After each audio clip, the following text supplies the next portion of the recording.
Estamos aqui no projeto Casulo Comunicação, recebendo hoje uma grande psicóloga aqui de Fortaleza, Fátima Marques. Seja bem-vinda, Fátima, que bom tê-la aqui conosco, viu?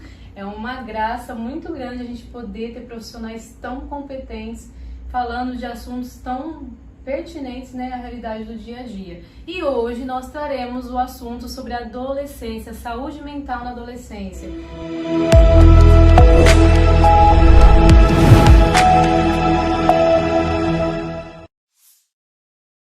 Você que tem um filho adolescente aí, que às vezes não sabe como lidar com esse adolescente, né?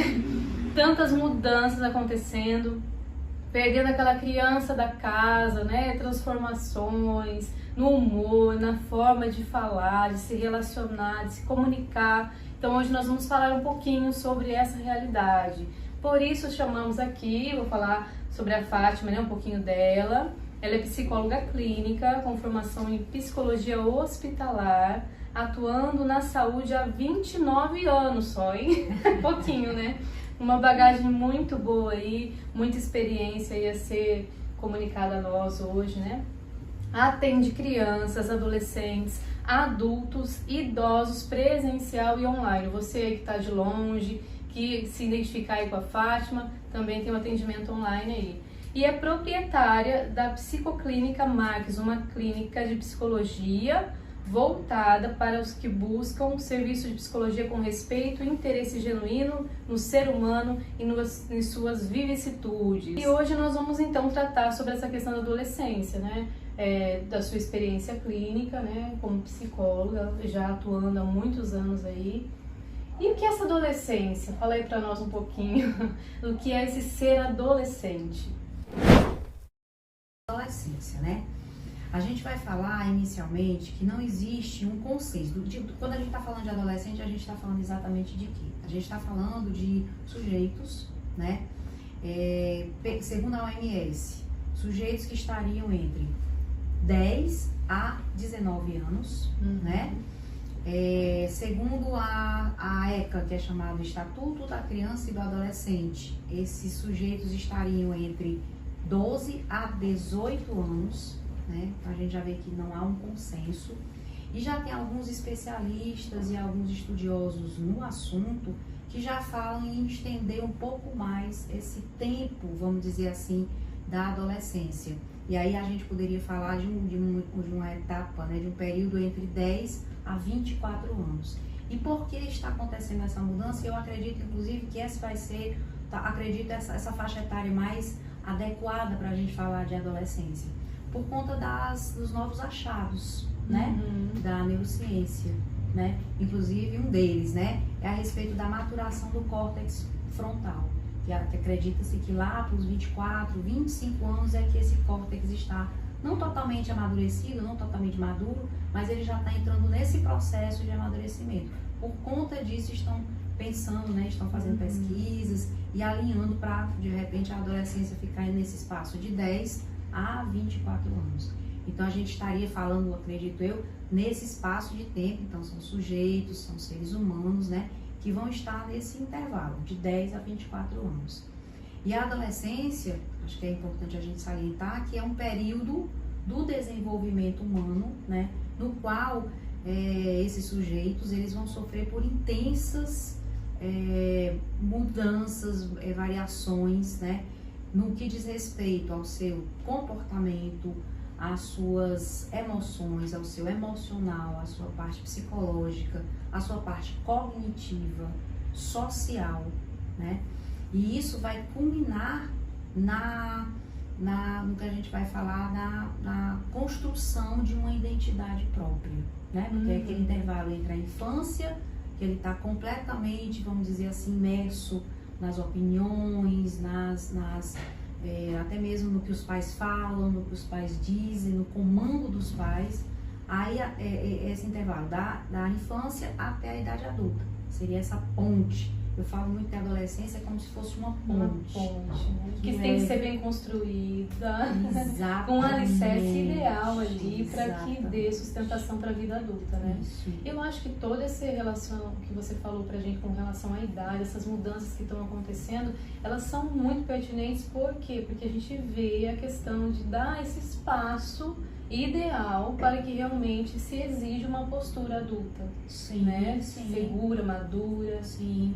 né? Isso é muito importante. Até mesmo a gente está falando aí da questão da maturação cerebral, a gente sabe que ocorre, né, no período da infância e da adolescência, a poda neural, que ela é importantíssima. Por isso tem tantas mudanças e alterações que nós vemos aí nos adolescentes. Às vezes você aí, pai, mãe de casa, né, pensando no desenvolvimento do ser humano, não tem conhecimento e nem tem acesso a essa informação da poda neural. Ela acontece para que sejam fortalecidos os galhos dessa árvore. Vamos imaginar uma árvore aí, né, crescendo. Isso, e ficar de repente aquelas experiências, aquelas vivências mais significativas, né, que vão ter uma ligação com as outras vivências e experiências, vão dar continuidade a ela, né? É por isso também que é muito importante a gente salientar como é válido essa relação, essas relações iniciais, porque elas vão ser sempre a base de todo o desenvolvimento humano, né? Então essa importância desse cuidado, dessa validação, do atendimento das necessidades emocionais, físicas e emocionais das crianças, né? E sequencialmente elas se tornarão adolescentes e sequencialmente elas se tornarão adultas, né? Então a importância da infância, como você falou, essa ponte seria exatamente o fortalecimento dessa relação para se construir uma ponte maximamente segura para que essa criança, né, e vai iniciar o processo de adolescência, ela esteja segura ao atravessar essa ponte. Sim, né? E nessa construção a gente sabe que muitas situações do cotidiano, do adolescente, né, da família em si, traz uma vulnerabilidade maior por conta, né, de estar ali naquela construção, ora eu sou assim, ora eu sou de outra forma. Eles têm muita alteração nesse processo. O que deixa o adolescente vulnerável em sua saúde mental? Bullying. A gente sabe que acontecem demais os bullying, né? São intimidações, são muitas vezes efeitos, agressões físicas, não só físicas, mas agressões verbais, zombarias, enfim, coisas que podem de alguma forma afetar aquele sujeito, né? Aquele adolescente, e isso vai ocasionar. A gente está falando de bullying, mas a gente também vai falar do cyberbullying, porque como existe hoje essa questão das mídias, das redes sociais, então a gente não pode esquecer em nenhum momento de estar falando de que o cyberbullying também é algo muito importante para ser visto. Então o bullying não acontece somente na escola, na família, ele existe também na internet. E às vezes é até muito mais presente, né? Porque hoje, infelizmente, a gente fala, porque a gente sabe que perder convivência social é uma perda na vida de qualquer ser humano, seja ele na idade que for, mas o adolescente a gente vê muito isso, né? Eles trancados, literalmente trancados dentro do seu quarto, tendo convivência com poucas pessoas, às vezes nem se relacionando direito com quem é da família ali próprio da casa, né? Esse é um dos aspectos também mais importantes, que seria exatamente essa questão de limitar, né? De ter um certo limite no uso dos eletrônicos e das mídias sociais de um modo geral, né? Porque a gente sabe que a mídia, as redes sociais, elas muitas vezes elas estão ali para fomentar a competição, a comparação e a competição. Ou seja, na ideia lá, né? Seria eu ser igual, eu fazer igual ao outro. E isso é muito prejudicial, por quê? Porque isso vai minar a nossa característica mais importante, que é a nossa singularidade. Com certeza. Né? E aí, por conta disso, vai que esse adolescente, essa criança, né, porque acessam também, e o adulto também, não vamos tirar eles, né, mas a gente está falando adolescente, ele vai muitas vezes mudar a sua maneira de ser, né, para adaptar-se para poder, como eu falei, ser parecido, ser igual, entre aspas, a um famoso, a alguém que ele está seguindo, né? E de repente ele vai perder, como eu falei, aquela característica que o distingue de todos os outros, né? Que é própria do ser humano, que é a nossa singularidade, que é a nossa unicidade. Aproveitando, né, essa fala que a gente está tendo a respeito, né, do uso exacerbado aí das redes sociais, o que a gente poderia falar para esses pais que estão ouvindo hoje e estão com essa situação em casa ali muito latente, né, até motivo às vezes de desentendimento dentro da família, com o pai e a mãe ali que não conseguem, né, achar um equilíbrio nessa criação, nesses processos. O que seria ideal para que essa família tomasse? Quais são as medidas que ela poderia tomar eficazes com relação a isso? Anteriormente, a limitação do tempo dos eletrônicos, eu acho que isso é, assim, eu acho que talvez seja a maior das coisas, porque a gente sabe que os grandes problemas, as grandes problemáticas que vem acontecendo hoje, está diretamente ligado a essa questão, né? Até mesmo em situações muito graves, esses jovens, esses adolescentes, ou essas crianças, inclusive, podem desenvolver dependência, né? Tipo uma dependência química. Sim. Às vezes as pessoas se apavoram tanto com a dependência química, mas existe dependência dos eletrônicos, né? E isso é muito importante que possa ser olhado, possa ser cuidado, né? E como fazer isso? O limite das horas são muito importantes, né? Checar isso realmente. Os pais estarem muito atentos àquilo que eles dizem e o que eles fazem. Porque às vezes os pais podem até proibir os filhos de estarem ou diminuir as horas, mas eles não fazem isso, né? O momento que está em casa ali, está no eletrônico, né? Está no eletrônico. Está ali, né, se comunicando de outra forma, não sendo presencial com a família, se relacionando, né? Isso eu falo que hoje em dia, todos nós temos que fazer esse exercício diário, sabe? De se observar. E às vezes a gente tem ali esses aplicativos, o tempo que você usa, né? Isso. Aí você observa e fala, meu Deus, mas eu fiquei todo esse tempo. Até nós adultos, às vezes, nos pegamos nessa situação e a gente precisa se corrigir o tempo inteiro. Isso. Para ter um ambiente saudável familiar, uma vivência legal, né?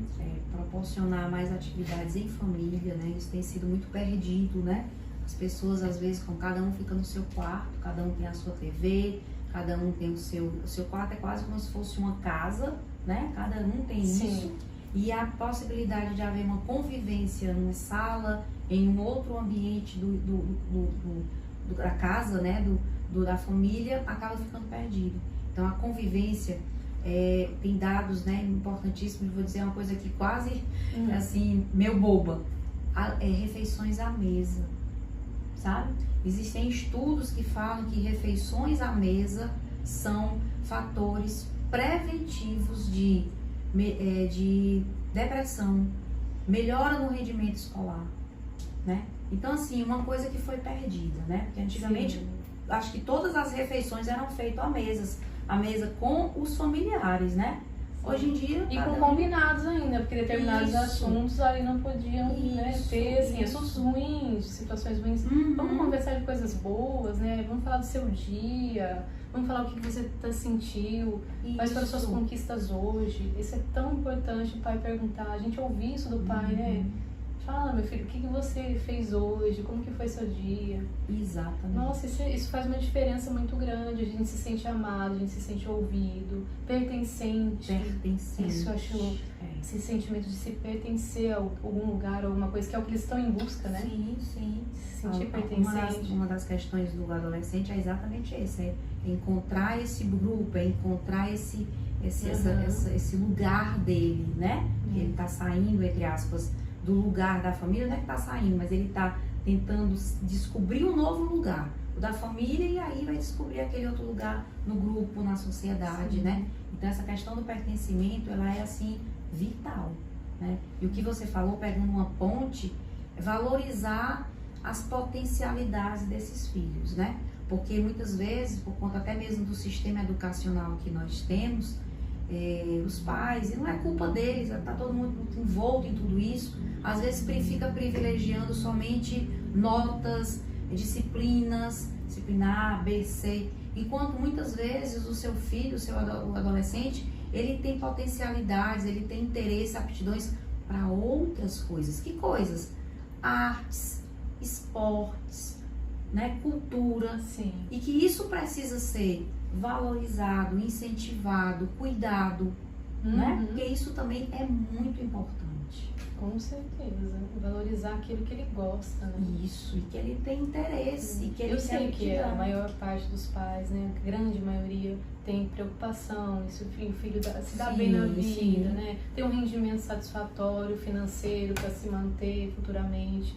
Tudo isso é muito importante, mas não é menos importante que o fato de eu fazer o que eu gosto. De eu ser feliz como eu gosto de ser, naquilo que eu me realizo como pessoa, como ser, né? Sim. Isso é muito importante.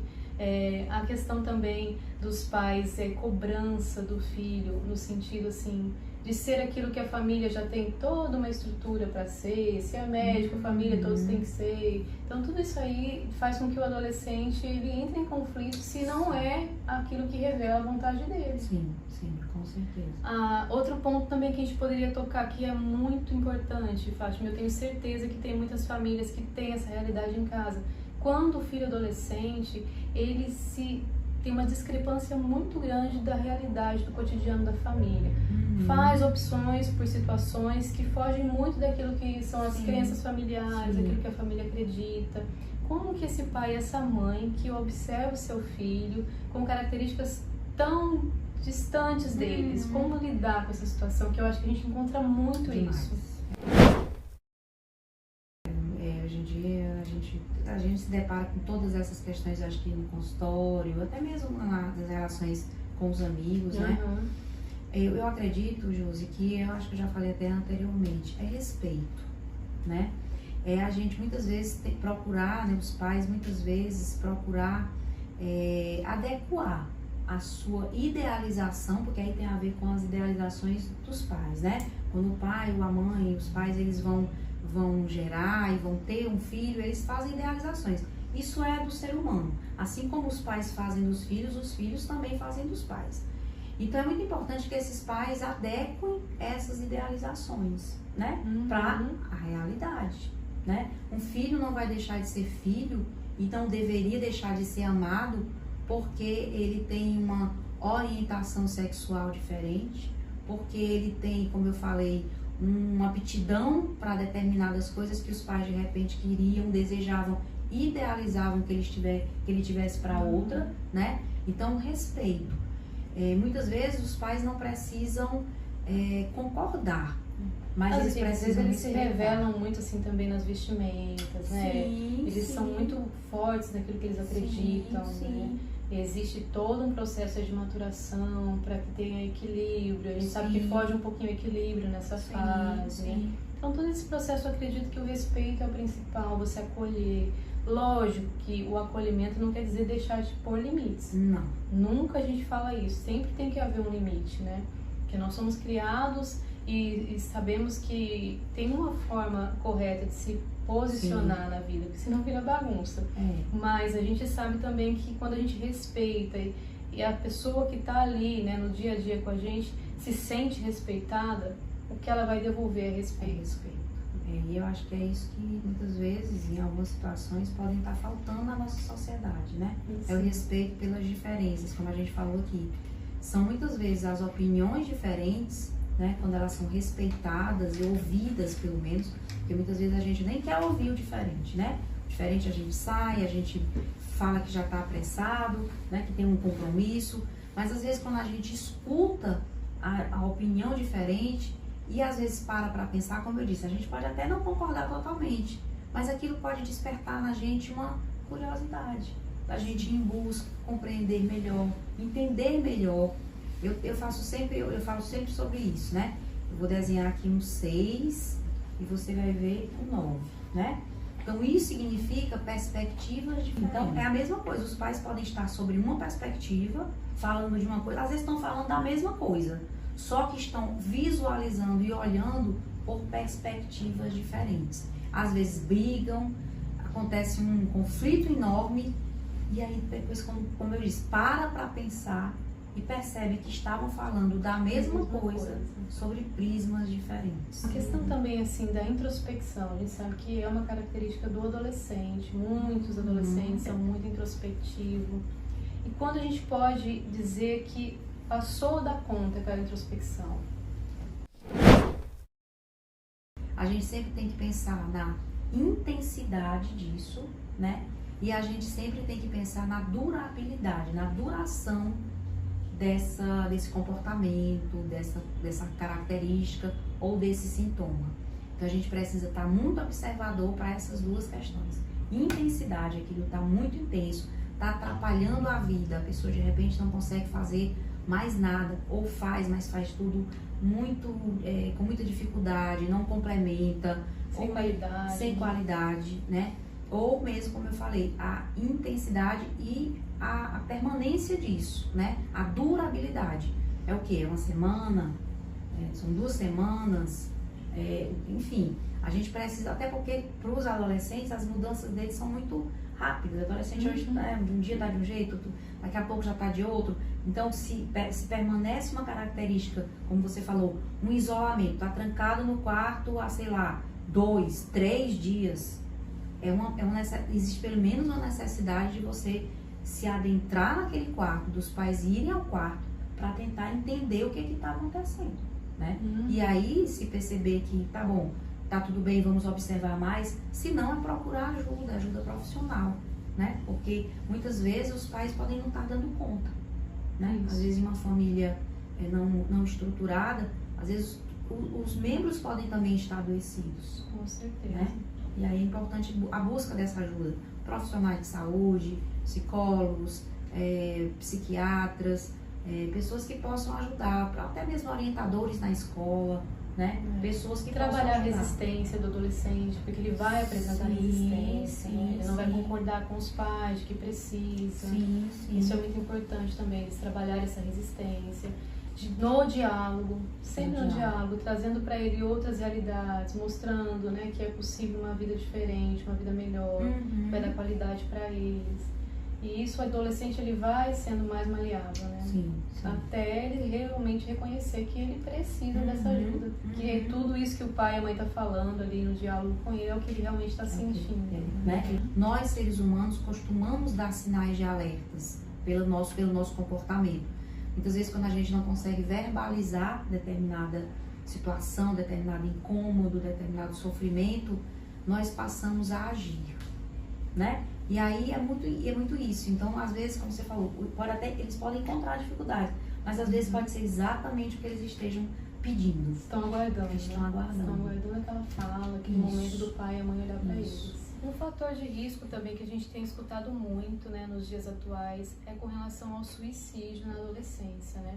A gente tem visto essa realidade, muitas famílias vivendo isso, até mesmo a questão da mutilação, né? Adolescentes tentando se mutilar, famílias desesperadas nesse processo, não sabem nem o que fazer, porque não tinha indícios e quando viu já estava nessa condição, né?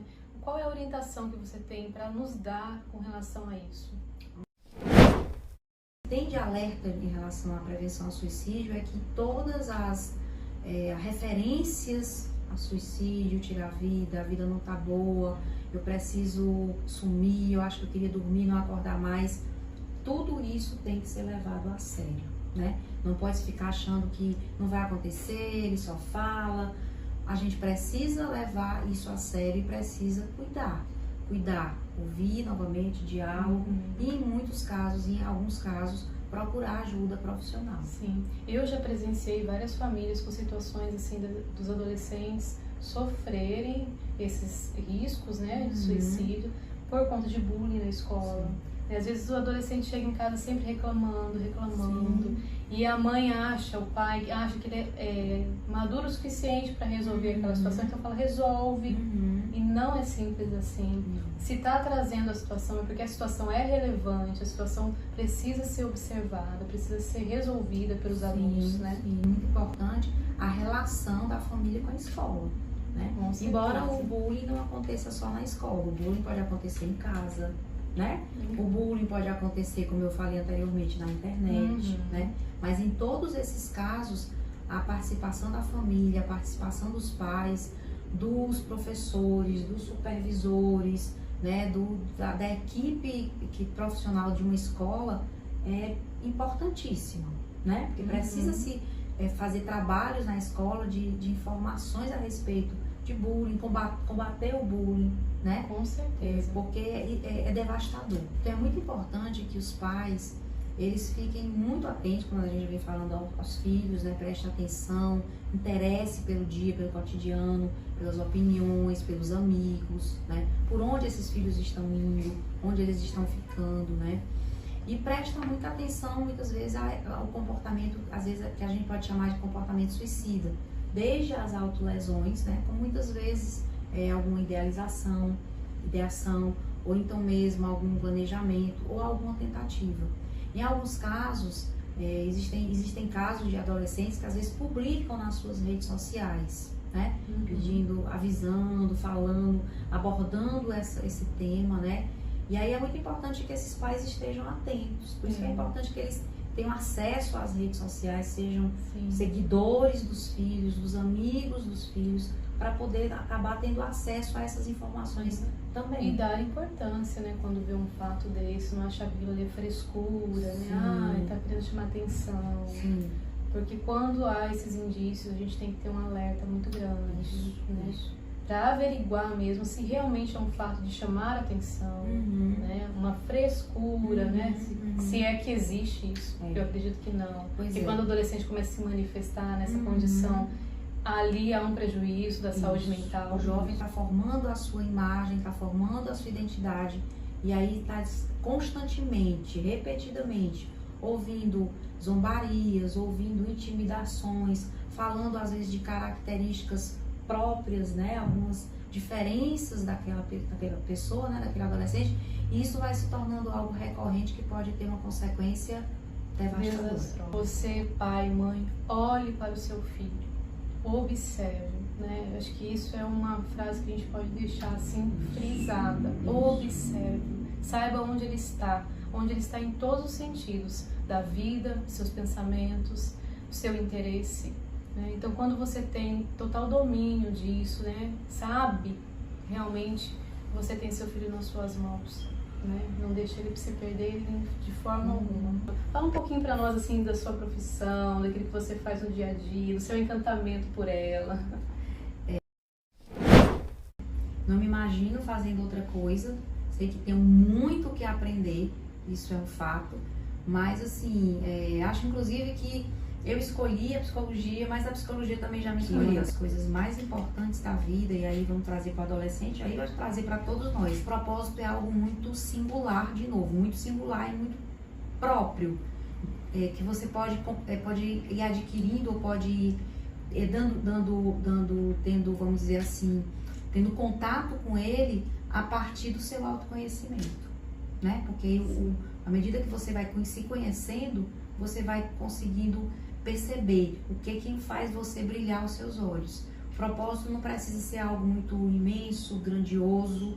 Ele pode ser atitudes do cotidiano, ele pode ser atividades do cotidiano, mas que te deixem enriquecidos, que te deem prazer, né? Que te faça feliz. Que te faça né? feliz. Momentos felizes. Isso. Que ninguém é feliz o tempo todo. Não. Isso não existe, né? É ilusão. É ilusão, né? Pensar isso. Mas é muito importante a gente buscar esse propósito e se engajar nele. Tá sempre pensando também a respeito na busca desse propósito. Qual é o caminho que eu tô seguindo?